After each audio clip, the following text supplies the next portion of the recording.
હવે આપણે ગોળી અરીસાની વાત કરીશું. બે પ્રકારના ગોળી અરીસા હોય એની પહેલી રેખાકૃતિ દોરીશું અને પછી એના પારિભાષિક શબ્દોની સમજ કેળવીશું, જે આપણને સમગ્ર બંને પાઠ દરમિયાન ઉપયોગી નીવડે. ગોળીય અરીસા.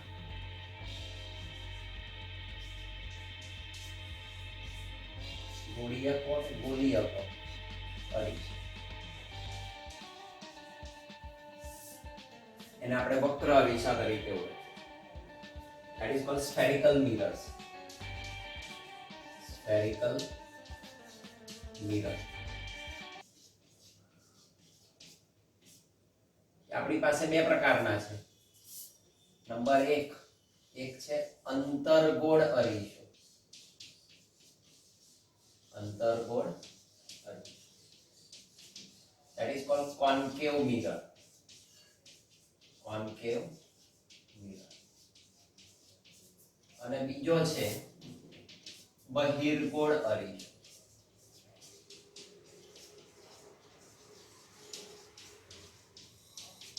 That is convex mirror.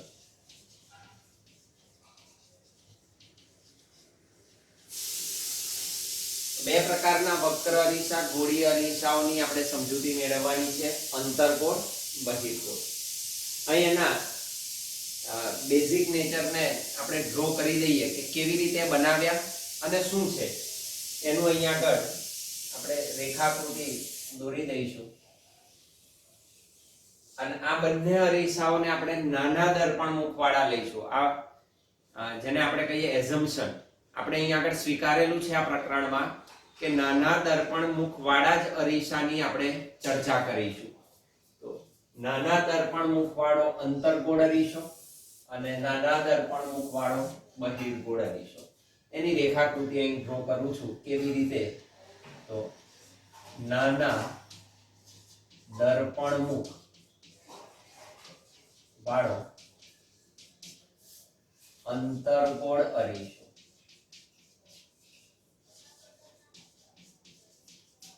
અને અહીં આગળ રાખીશું આપણે નાના દર્પણ મુખ વાળો બહિર્ગોળ અરીસો.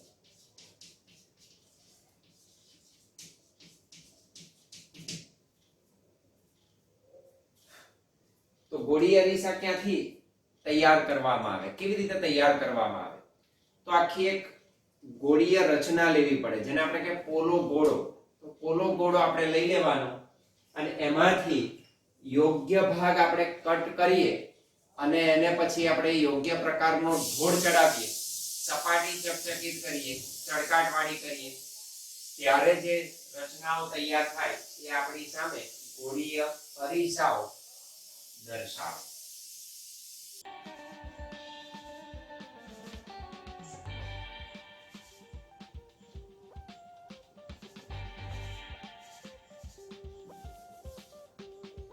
આ જે ભાગ છે, આ ભાગને પાછળથી પોલિશ કરી દો. એ પોલિશ કરી દેવાય પાછળનો ભાગ. પાછળના ભાગને આપણે પોલિશ કરી દઈએ. પોલિશ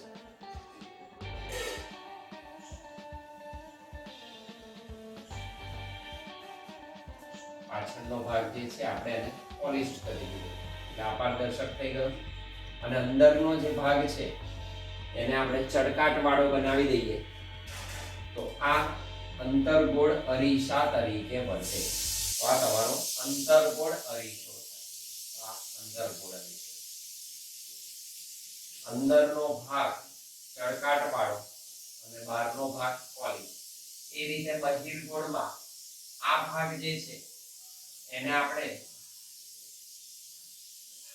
પોલિશ વાળો કરી દઈએ અને અંદર ઢોળ ચડાવી દઈએ. તો અંદર પોલિશ્ડ વાળો ભાગ, પોલિશ્ડ વાળો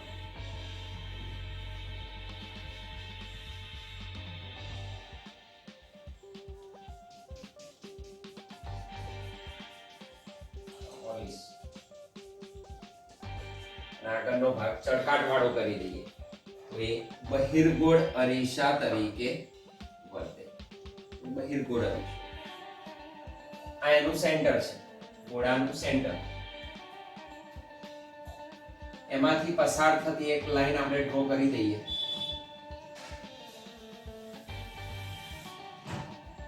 આ જે લાઈન પડે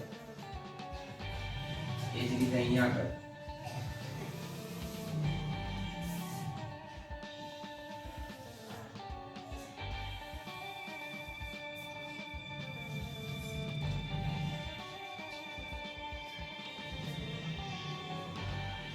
આ સેન્ટર છે.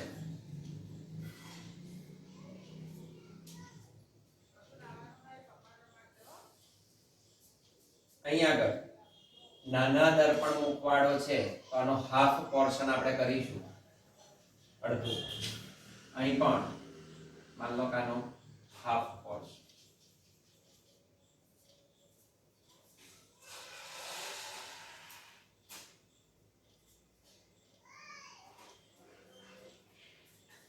અહીંથી રેઝ આપણે આપાત કરીશું આ સપાટી ઉપર પેરેલલ, અને એની નજીક આપણે રેઝ આપાત કરીએ.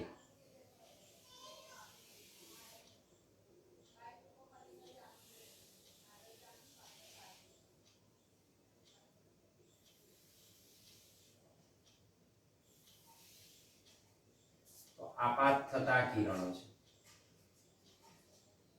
જેને પેરેક્સિયલ કિરણો કહેવાય, મુખ્ય અક્ષની નજીકના. આ જે વચ્ચે છે એને આપણે એની પ્રિન્સિપલ એક્સિસ મુખ્ય અક્ષ તરીકે ઓળખીશું. આ એની મુખ્ય અક્ષ છે. સેમ વે આ મુખ્ય અક્ષ થઈ એની.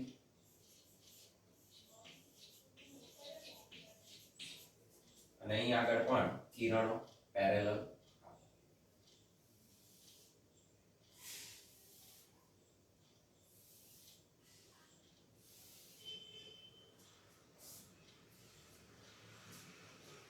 આ કિરણો અહીંથી પરાવર્તન પામી અને આ બિંદુમાંથી પસાર થાય, જેને આપણે ફોકસ તરીકે ઓળખીશું.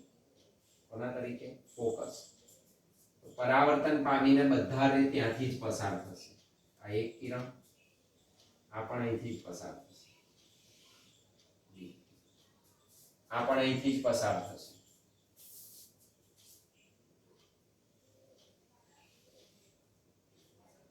આ પણ અહીંથી અહીંથી પસાર થશે. That is called focus. એને આપણે ફોકસ તરીકે ઓળખીશું. અહીં આગળ કેન્દ્રિત થતા હોવાનો ભાસ થાય બહિર્ગોળમાં, એટલે કે આને પાછળ આમ લંબાવી આપણે તો અહીંથી પસાર થતા હોવાનો આભાસ થશે. હાઈ નહીં,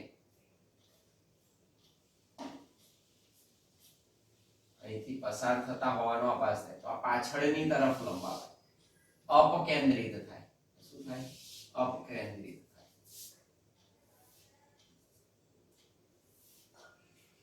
આ કિરણો અપકેન્દ્રિત થશે, કેન્દ્રિત નહીં થાય. પણ જ્યાંથી અપકેન્દ્રિત થતા હોવાનો આભાસ થાય એ એનું મુખ્ય કેન્દ્ર. આ સમાંતર કિરણ, મુખ્ય અક્ષને સમાંતર.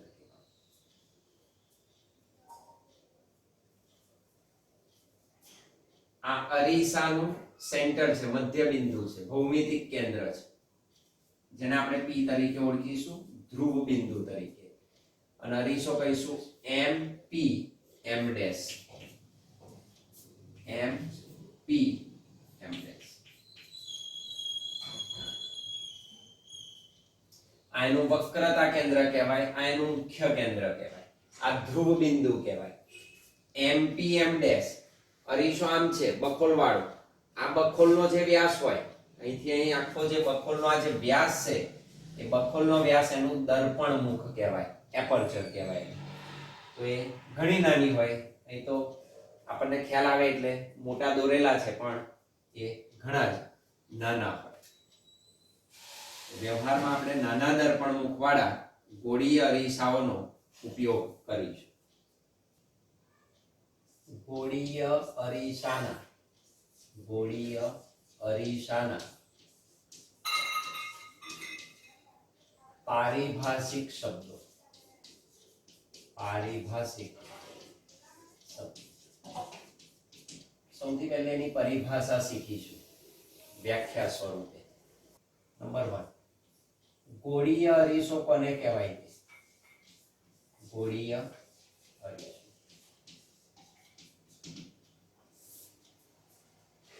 તો હમણાં જ કહ્યું તેમ જે ગોળાકાર કવચનો અમુક ભાગ જેને આપણે વક્ર ભાગમાં કાપી કાઢીએ તો એ ગોળીય અરીસા તરીકે વર્તે છે. ગોળાકાર કવચના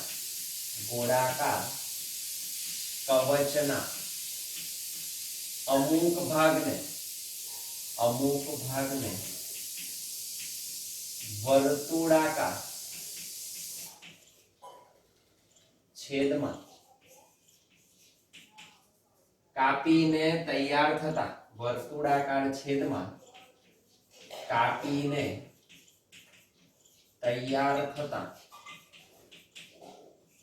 અરીસા ગોળીય કે ગોલીય અરીસા કહેવાય. આપણે એનો વર્તુળાકાર છેદ કાપી લીધો તો એ જે અરીસો તૈયાર થાય એને વક્ર અરીસા અથવા તો ગોલીય અરીસા કહેવાય.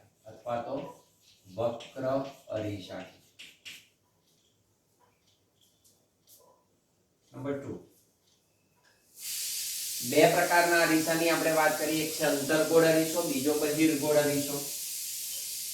અંતર્ગોળ અરીસો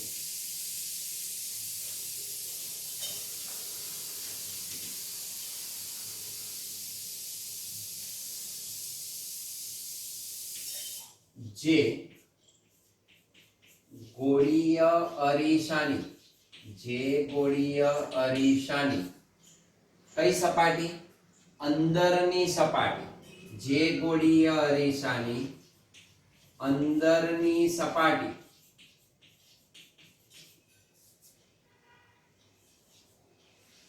ચળકતી અને પરાવર્તક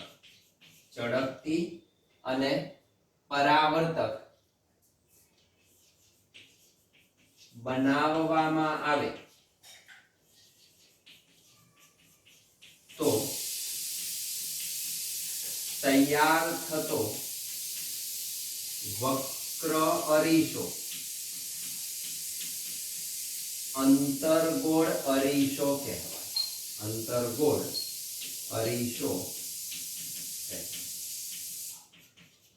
ચળકતી ને પરાવર્તક જે સપાટી અંદરની બનાવો તો અંતર્ગોળ અરીસો કહેવાય. એ જ રીતે અંદરને બદલે બહારની સપાટીને કરો તો એ બહિર્ગોળ અરીસો મળે. તો નંબર 3, બહિર્ગોળ અરીસો.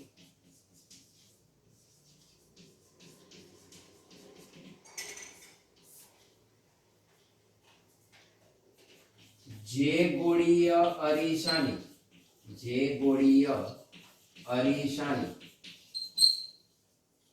બહારની સપાટી ચળકતી અને પરાવર્તક બનાવવામાં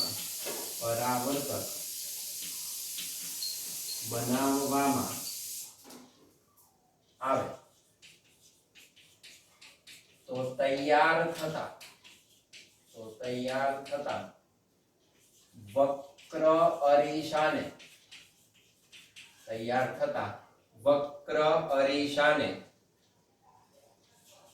બહિર્ગોળ અરીસો કહેવાય.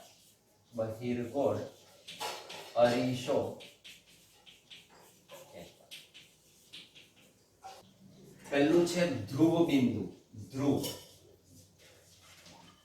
that is pole. એને P બિંદુ વડે દર્શાવો.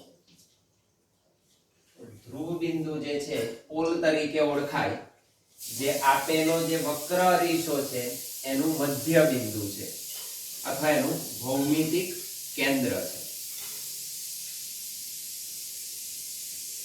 ગોળીય અરીસાના કોઈ પણ ગોળીય અરીસાના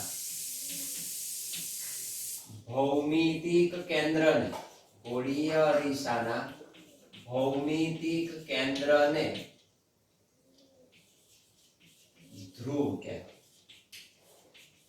ધ્રુવ તો ગોળીય અરીસાનું જે ભૌમિતિક કેન્દ્ર જ્યોમેટ્રિકલ સેન્ટર એનું વચ્ચે એનું ધ્રુવ બિંદુ કહેવાય નંબર 2 સી લખ્યું તો આપણે વક્રતા કેન્દ્ર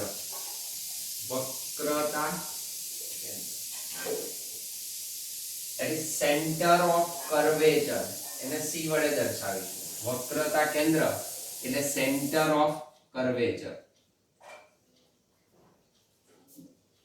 ગોળીય અરીસો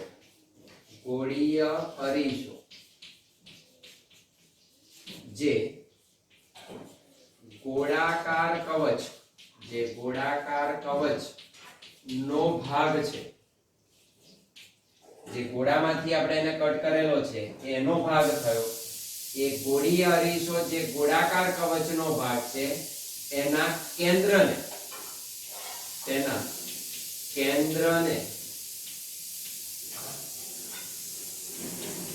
ગોળીય અરીસાનું વક્રતા કેન્દ્ર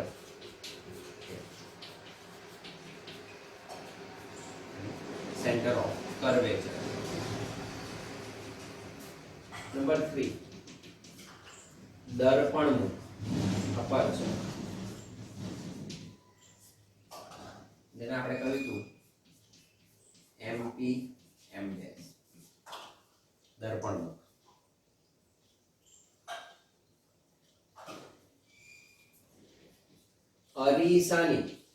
ગોળીય અરીસાની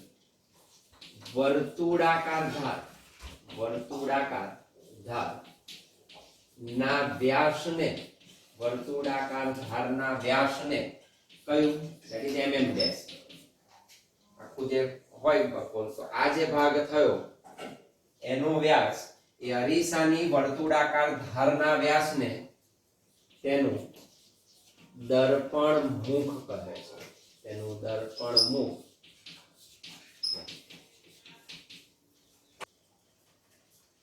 વક્રતા ત્રિજ્યા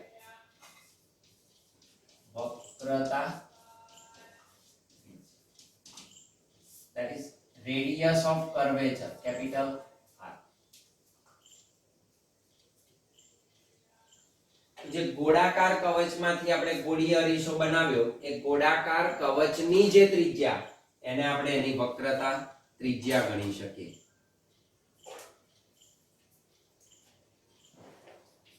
ગોળીય અરીસા માટે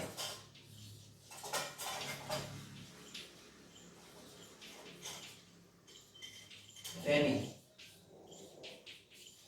ગોળાકાર કવચની ત્રિજ્યાને વક્રતા ત્રિજ્યા કહે છે ગોળીય અરીસા માટે તેની ગોળાકાર કવચની ત્રિજ્યાને વક્રતા ત્રિજ્યા કહે છે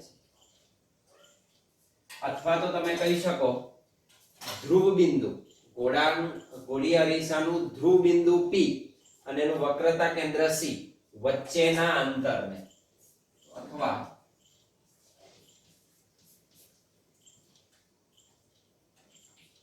ગોળીય અરીસાના ધ્રુવ બિંદુ P અને વક્રતા કેન્દ્ર C વચ્ચેના અંતરને તેની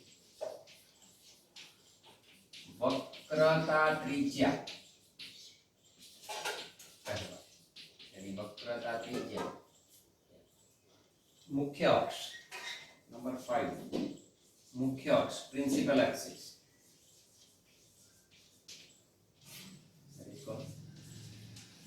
પ્રિન્સિપલ એક્સિસ. તો ધ્રુવ બિંદુ P અને વક્રતા કેન્દ્ર C ને જોડતી કાલ્પનિક રેખા એની મુખ્ય અક્ષ કહેવાય. ગોળીય અરીસા ના ધ્રુવ બિંદુ P અને તેના વક્રતા કેન્દ્ર C માંથી પસાર થતી કાલ્પનિક રેખા ને અરીસાની મુખ્ય અક્ષ કહે.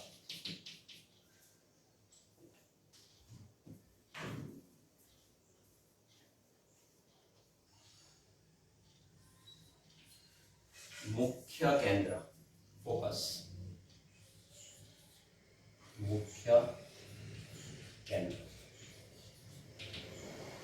that is called focus and F word દર્શાવાય capital F. It is not force, it is focus. મુખ્ય કેન્દ્ર. આપણે જાણીએ છીએ કે મુખ્ય અક્ષ જે હોય અરીસાની એના સમાંતર આવતા જે પેરેક્સિયલ રેસ છે એ પરાવર્તન પામી અંતર્ગોળ અરીસાના કિસ્સામાં જે બિંદુએ કેન્દ્રિત થાય અથવા બહિર્ગોળ અરીસાના કિસ્સામાં જે બિંદુએથી અપકેન્દ્રિત થતા હોવાનો આભાસ થતો હોય તેવા બિંદુને અરીસાનું મુખ્ય કેન્દ્ર કહે છે. મુખ્ય અક્ષને સમાંતર આપાત થતા કિરણો મુખ્ય અક્ષને સમાંતર આપાત થતા કિરણો પરાવર્તન પામી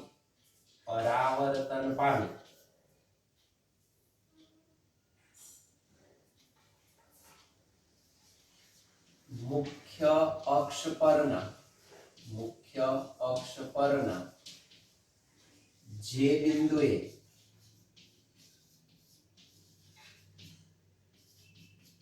કેન્દ્રિત થતા હોય કોના માટે? અંતર્ગોળ અરીસામાં.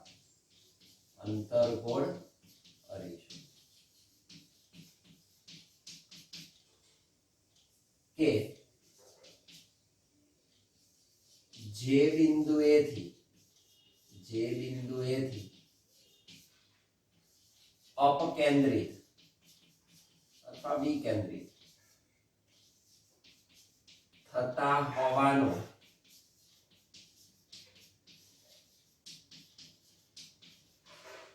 આભાસ થાય. કોના માટે? તો કે બહિર્ગોળ અરીસા.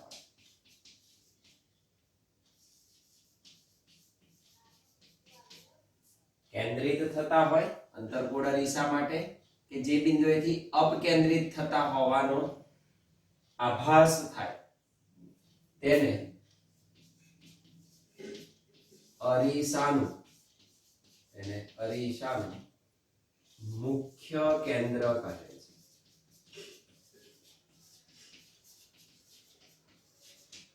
અને અરીસાનું મુખ્ય કેન્દ્ર કહે. આ જે સમાંતર કિરણો છે બધા પેરેક્સિયલ કિરણો છે, મુખ્ય અક્ષને નજીકના કિરણો છે, પણ અમુક સમાંતર ના હોય, મુખ્ય અક્ષને સમાંતર ના હોય, કોઈ કોણ બનાવતી દિશામાં જો અરીસા પર આપાત થતા હોય તો એવા કિરણો પરાવર્તન પામ્યા બાદ ક્યાં ભેગા થાય? તો કે આપેલા આવા કિરણો પરાવર્તન પામ્યા બાદ સમતલ કયું તો કે મુખ્ય કેન્દ્રમાંથી પસાર થતું મુખ્ય અક્ષને લંબ એવા સમતલના કોઈ પણ બિંદુ પાસે એકઠા થતા હોય કેન્દ્રિત થતા હોય અંતર્ગોળ અરીસા માટે કે અપકેન્દ્રિત થતા હોય બહિર્ગોળ અરીસા માટે એવા સમતલને તેનું ફોકલ પ્લેન કહે છે. Number 7 focal plane. Focal plane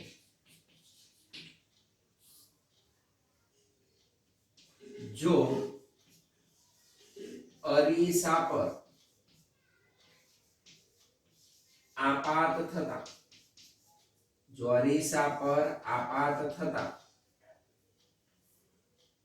પેરેક્સિયલ કિરણો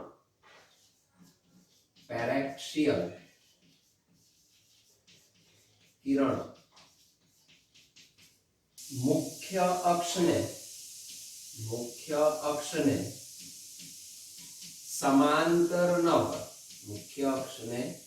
સમાંતર ન હોય તો તેઓ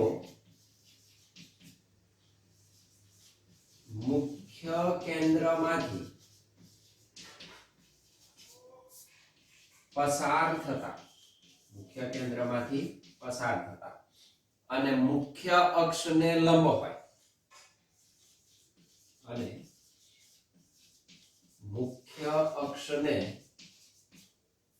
હોય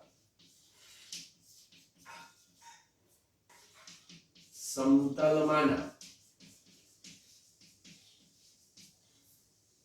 બિંદુએ કેન્દ્રિત થાય કે અપકેન્દ્રિત થતા હોવાનો આભાસ થાય તો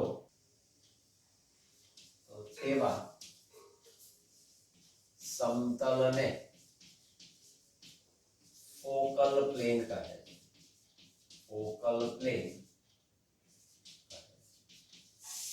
પેરેક્સિયલ કિરણ, that is perexial rays.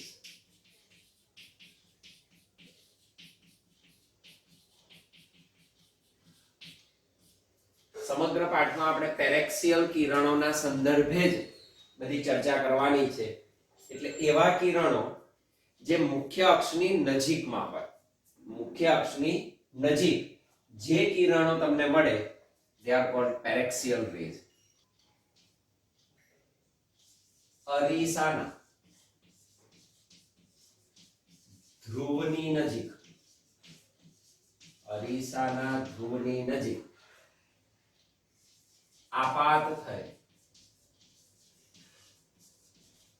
તો અરીસાનું જે ધ્રુવ બિંદુ છે એની નજીક આપાત થતા હોય અને મુખ્ય અક્ષ સાથે નાનો કોણ, ખૂણો કેવો બને મુખ્ય અક્ષ સાથેનો એકદમ નાનો એટલે લગભગ પેરેલલ નાનો કોણ બનાવતા કિરણોને પેરેક્સિયલ કિરણો કે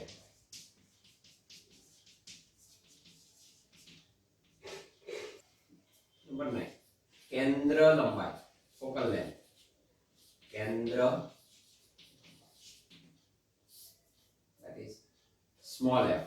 Now this is not frequency. Small f એટલે focal length.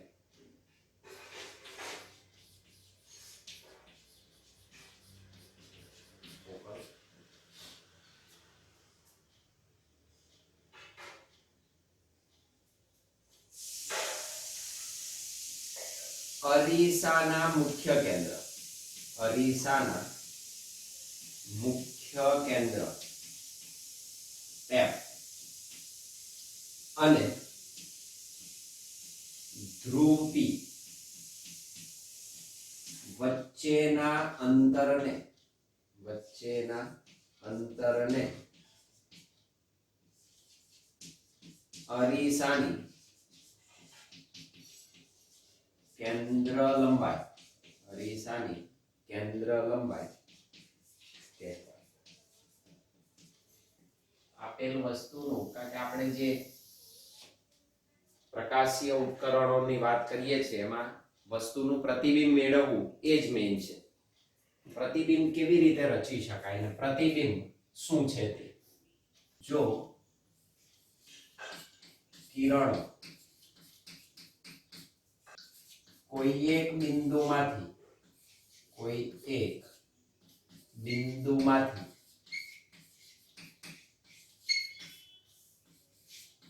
ઉત્સર્જિત થઈ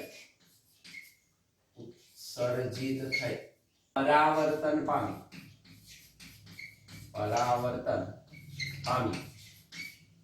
બીજા બિંદુ પાસે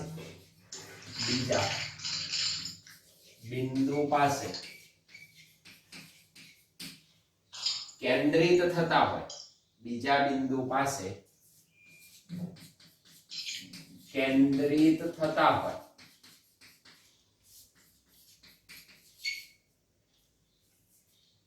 જો કિરણો કોઈ એક બિંદુમાંથી ઉત્સર્જિત થઈ પરાવર્તન પામી બીજા બિંદુ પાસે કેન્દ્રિત થતા હોય તો તે બિંદુને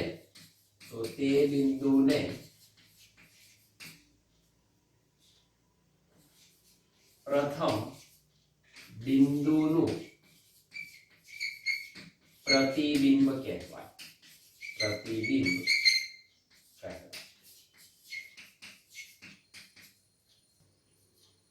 પ્રતિબિંબ કેટલા પ્રકારના હોય?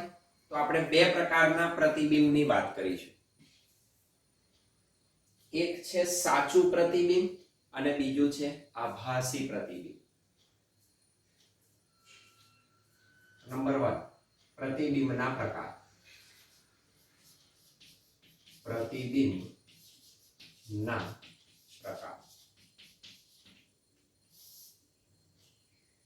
નંબર 1, સાચું પ્રતિબિંબ.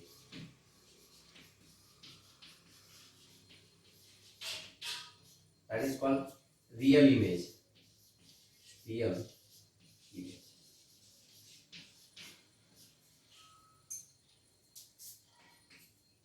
જો કિરણો કોઈ એક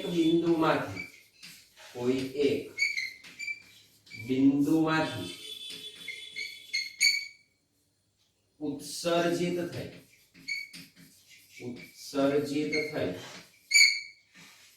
પરાવર્તન પામી બીજા બિંદુ પાસે ખરેખર કેન્દ્રિત થતા હોય તો રચાતું પ્રતિબિંબ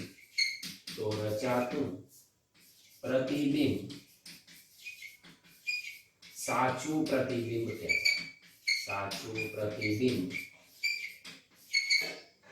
કહેવાય. રિયલ ઇમેજ કહેવાય.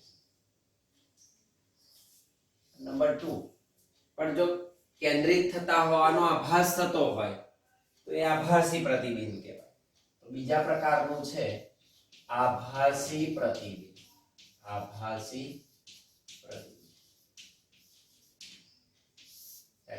Virtual image.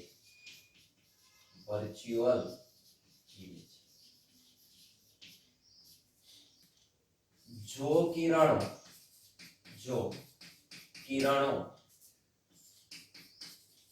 કોઈ એક બિંદુમાંથી ઉત્સર્જિત થઈ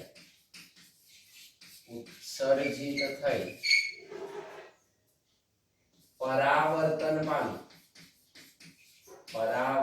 પામી બીજા બિંદુ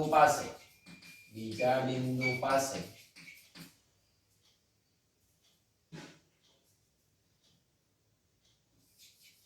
ખરેખર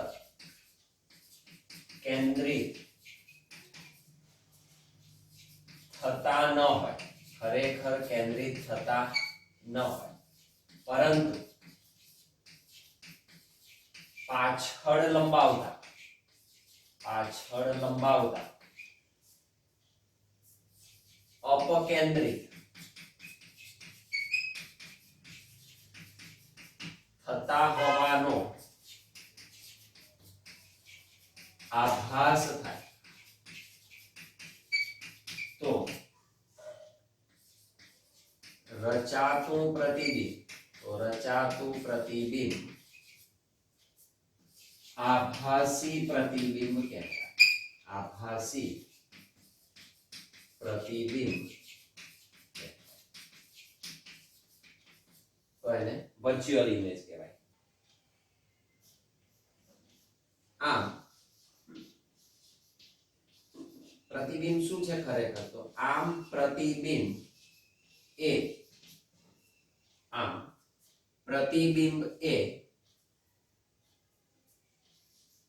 પરાવર્તન અને અથવા વક્રીભવન, બીજી પણ ઘટનાઓ આવશે. આપણે આમ પ્રતિબિંબ એ પરાવર્તન અને અથવા વક્રીભવન દ્વારા વસ્તુ સાથે રચાતી બિંદુથી બિંદુની શું છે? અનુરૂપતા છે. તો વસ્તુ સાથે વક્રીભવન દ્વારા વસ્તુ સાથે રચાતી બિંદુથી બિંદુની અનુરૂપતા છે. બિંદુથી બિંદુની અનુરૂપતા છે.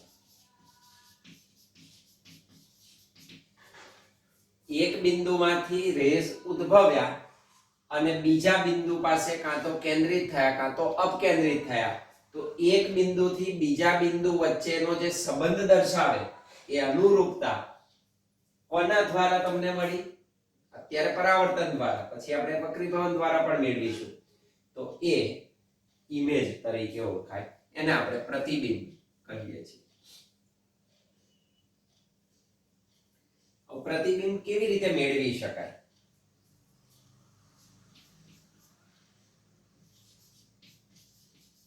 પ્રતિબિંબ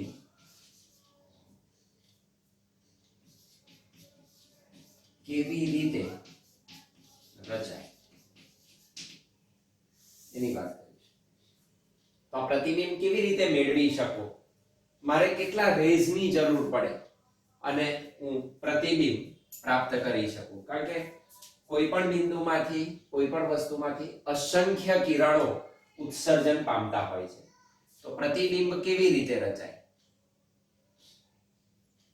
તો મિનિમમ પ્રતિબિંબ રચવા માટે 2 રેઝની આવશ્યકતા રહેલી છે.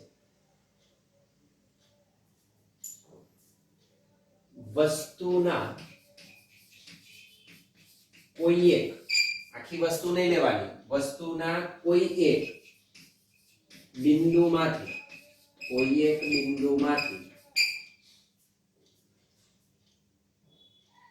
ઉત્સર્જિત થતા કોઈ 2 કિરણ, બિંદુમાંથી ઉત્સર્જિત થતા કોઈ પણ 2 કિરણો લઈ એમનો ગતિપથ નક્કી કરવાનો આપણે. તો કોઈ પણ 2 કિરણો લઈ તેમનો ગતિપથ દોરી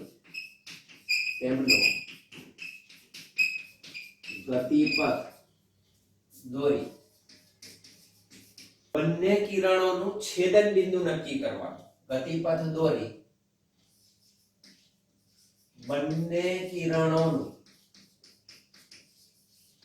છેદન બિંદુ ક્યાં બંને છેદે છે?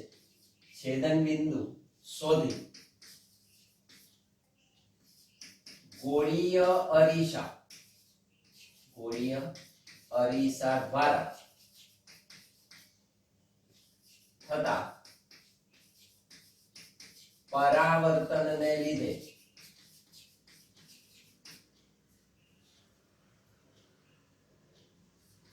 તેનું પ્રતિબિંબ રચી શકાય. તો બંને કિરણો જ્યાં છેદે ત્યાં ગોળીય અરીસા દ્વારા જે પરાવર્તન થયું એને લીધે શું થયું કહેવાય? પ્રતિબિંબ રચાયું કહેવાય, પ્રતિબિંબ મેળવ્યું કહેવાય. કયા કિરણો લેવા અને પ્રતિબિંબ કેવી રીતે મળે? તો આપાત કિરણ કયું લેવું અને એનું પરાવર્તિત કિરણ કેવી રીતે મળે આપણને, તો એને આપણે અત્યારે નોંધી દઈશું. તો એ મુદ્દાઓ જરૂરી છે આપણા માટે. આપાત કિરણનો માર્ગ અને પછી પરાવર્તિત કિરણનો માર્ગ જોઈશું. આપાત કિરણનો માર્ગ. આપાત કિરણ આપણે કયું લઈએ છે? તે કોઈ બિંદુમાંથી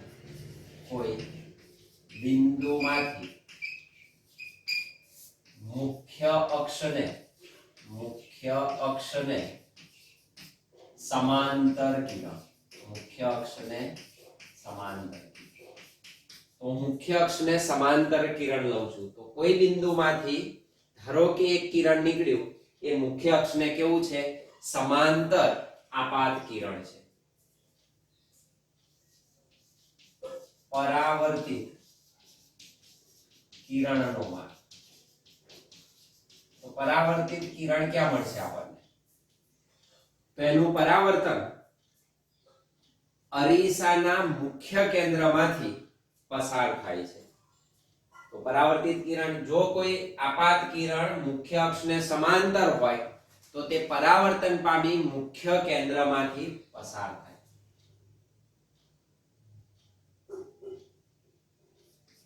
તે પરાવર્તન પામી મુખ્ય કેન્દ્ર માંથી પસાર.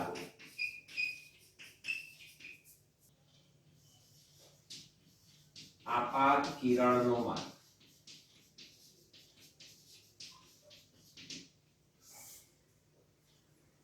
એમાં બે વસ્તુ કહીશું, અંતર્ગોળ અરીસો અને બહિર્ગોળ અરીસો. અંતર્ગોળ અરીસા માટે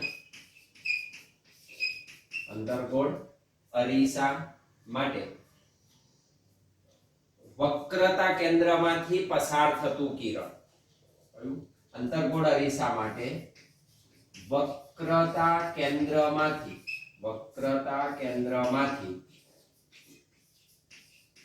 પસાર થતું કિરણ કે બહિર્ગોળ અરીસા માટે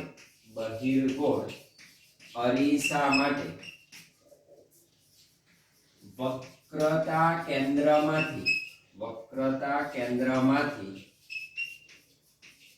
પસાર થતું હોવાનો આભાસ થતું કિરણ.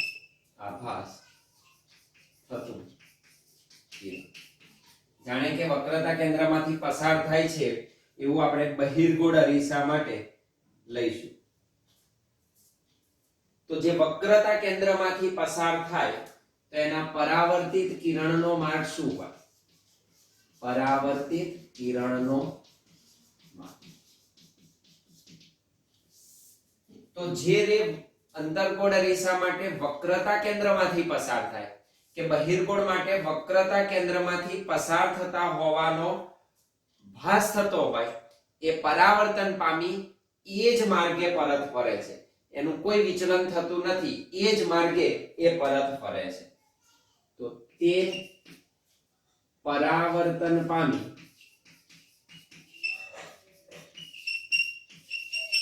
એ જ માર્ગ પર પરત ફરે છે. આપાત કિરણનો માર્ગ.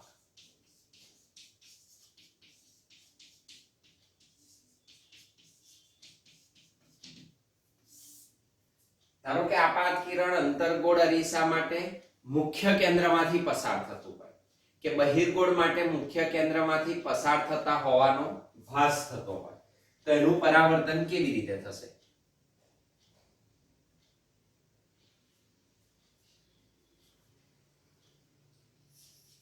અંતર્ગોળ અરીસા માટે મુખ્ય કેન્દ્ર, પેલું વક્રતા કેન્દ્ર હતું, હવે મુખ્ય કેન્દ્રમાંથી પસાર થતું કિરણ કે બહિર્ગોળ અરીસા માટે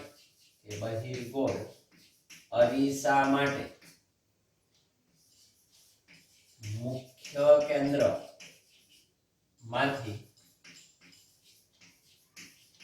પસાર થતું હોવાનો ભાસ થતું કિરણ, એનો ભાસ થાય, એમાં રિયાલિટી ના જાય. તો પરાવર્તિત કિરણનો માર્ગ શું હોય? પરાવર્તિત કિરણનો માર્ગ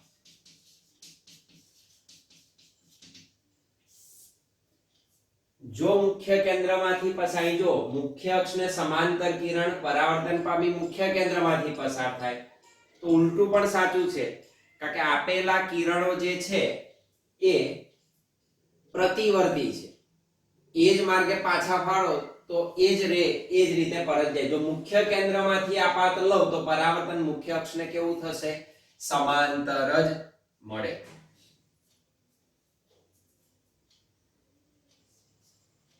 તે કિરણ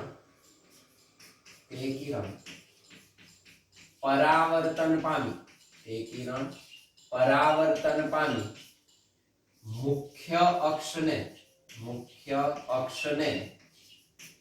સમાંતર બને. તો પરાવર્તન પામી મુખ્ય અક્ષને કેવું થાય?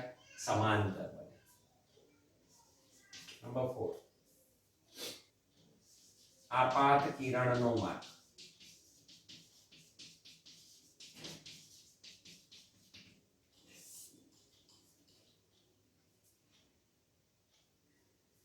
ધારો કે આપાત કિરણ એ અરીસાના ધ્રુવ બિંદુ પર કોઈ પણ કોણે આપાત થાય છે.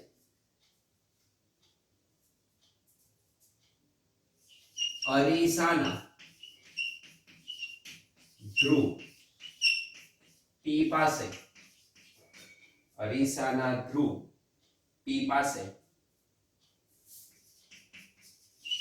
કોઈ પણ કોણે આપાત થતું કિરણ, કોઈ પણ ખૂણો બનાવતી દિશામાં ધ્રુવ બિંદુ પાસે આપાત થાય તો એનું પરાવર્તન કેવી રીતે થાય? પરાવર્તિત કિરણનો માર્ગ.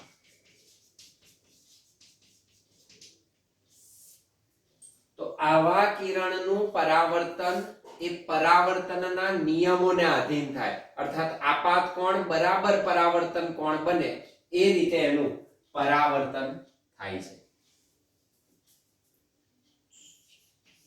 પરાવર્તિત કિરણ પરાવર્તનના નિયમોનું પાલન થાય તે રીતે મળે. બેઝિક કયો ખાસ? આપાત કોણ બરાબર પરાવર્તન કોણ. Angle I = angle R. એક જ સમતલમાં હોવા જોઈએ ત્રણે, એ પણ જરૂરી. લંબની સામસામી બાજુ હોવા જોઈએ, એ પણ જરૂરી. પણ પરાવર્તન કેવી રીતે થશે? આપાત કોણ બરાબર પરાવર્તન કોણ થાય એ રીતે તમને પરાવર્તિત કિરણ પ્રાપ્ત થાય. તો કયું કિરણ લેવું અને એનું પરાવર્તિત કિરણ કયું મળે એ ફિક્સ છે. તમે એ જ રીતે તમારું જો રેખાકૃતિ દોરો પ્રતિબિંબ માટેની, તો તમને અવશ્ય એ જ બિંદુ પાસે જ્યાં જરૂરી છે તે જ બિંદુ પાસે પરાવર્તન પામી અને પ્રતિબિંબ મેળવી શકાય. વક્ર અરીસા માટેની સંજ્ઞા પદ્ધતિ જણાવો. સંજ્ઞા પ્રણાલીનું સવિશેષ મહત્વ છે. એ કન્વેન્શન આપણે જોવાનું.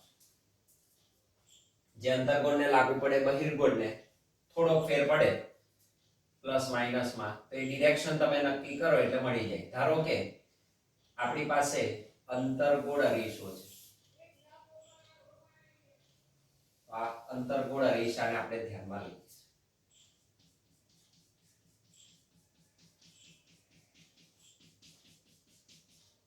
અંતર્ગોળ અરીસો છે.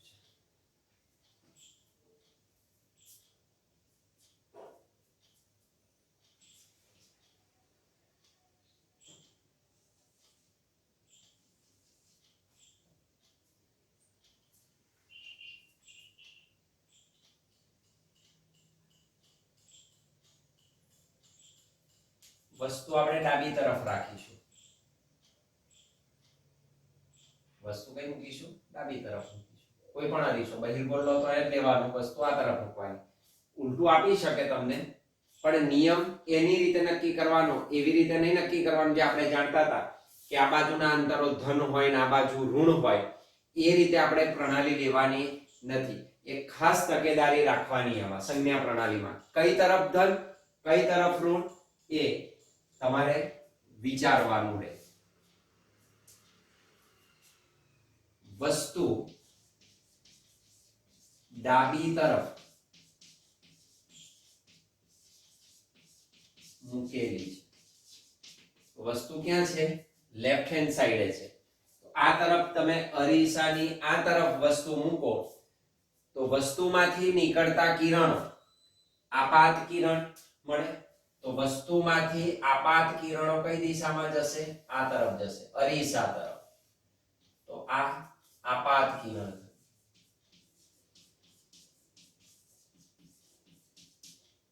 તો આપાત કિરણમાં જે તમે અંતરો મેજર કરો એ બધા ધન કહેવાય. બધા જ અંતરો તમારે ધ્રુવ બિંદુ P ની સાપેક્ષ મેજર કરવાના છે. ધ્રુવની સાપેક્ષ તમારે બધા ડિસ્ટન્સ મેજર કરવાના છે.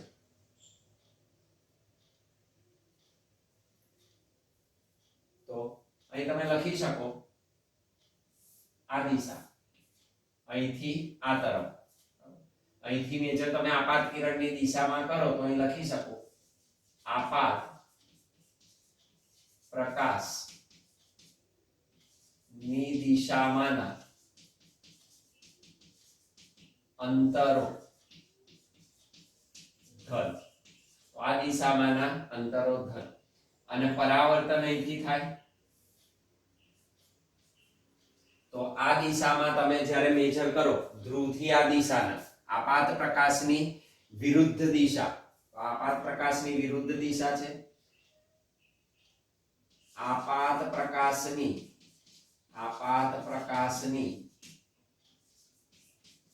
વિરુદ્ધ દિશામાંના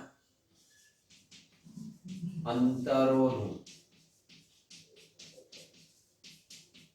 અહીંથી આ દિશા મેજર કરો પ્લસ આપાત કિરણ, અહીંથી આ દિશામાં મેજર કરો તો એની વિરુદ્ધ દિશાના અંતરોને તમારે માઈનસ લેવાના. અહીંથી તમે વસ્તુ મૂકો, કોઈ વસ્તુ મૂકી માન લો કે આ દિશામાં, તો મુખ્ય અક્ષને ઉપર તરફ જ આપણે વસ્તુ મૂકીશું. તો મુખ્ય અક્ષની ઉપર તરફ વસ્તુની ઊંચાઈને ધન ગણીશું. મુખ્ય અક્ષ ની ઉપર તરફની ઊંચાઈ ધન. એટલે આ અંતરો તમારે ધન લેવાના. અને જો નીચે તરફ પ્રતિબિંબ મળે તમને, પ્રતિબિંબ માન લો કે આમ મળ્યું તમને, તો મુખ્ય અક્ષ ની નીચે તરફ ની ઊંચાઈ ઋણ અને માઈનસ મુખ્ય અક્ષની નીચેના અંતરો ઋણ ઉપર તરફના ધન આ મુખ્ય અક્ષ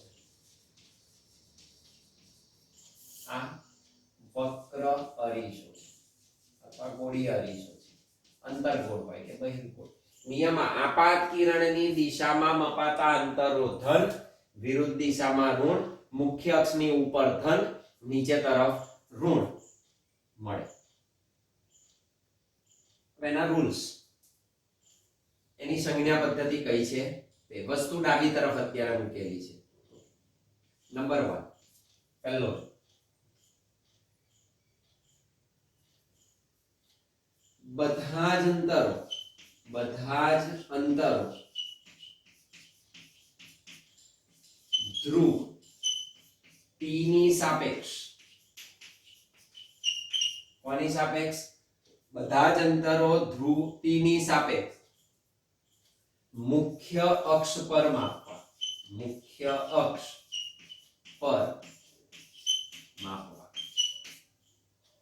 તો p થી જ આપણે અંતર મેજર કરીશું તો તમે આ દિશામાં છો આપાત કિરણ કે આપાતની વિરુદ્ધ દિશામાં છે ખાસ ચકાસવું તો આપાત કિરણને ધ્યાનમાં લઈને તમારે એ અંતરો ધન છે કે ઋણ છે એ નક્કી કરવા પડે નંબર 2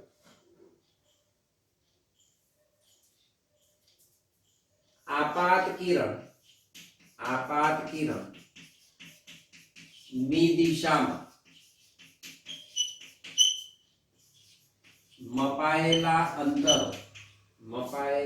અંતરો ધન જ્યારે તેની વિરુદ્ધ દિશામાં મપાયેલા અંતરો ઋણ ગણાય તો આપાત કિરણની દિશામાં ધન એની વિરુદ્ધ દિશામાંના અંતરોને આપણે ઋણ લઈશું મુખ્ય અક્ષ ની ઉપર તરફ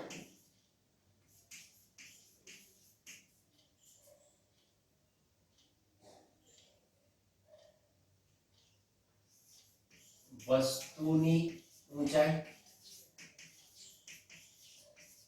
કે પ્રતિબિંબની ઊંચાઈ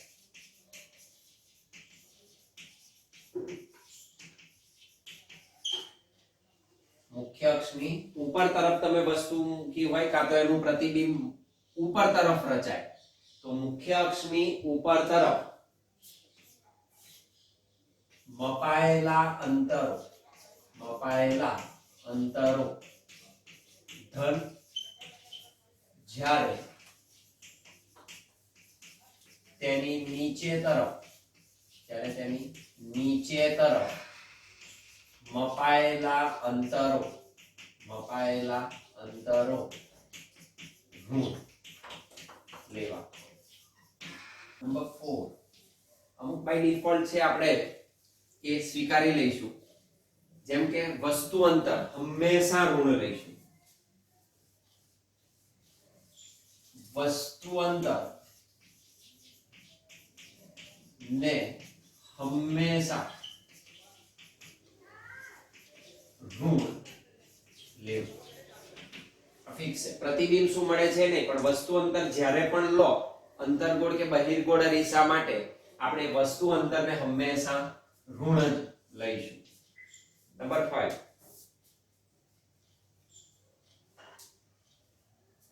આ પણ ફિક્સ છે અંતર્ગોળ અરીસાની કેન્દ્ર લંબાઈ હંમેશા ઋણ અને બહિર્ગોળ અરીસાની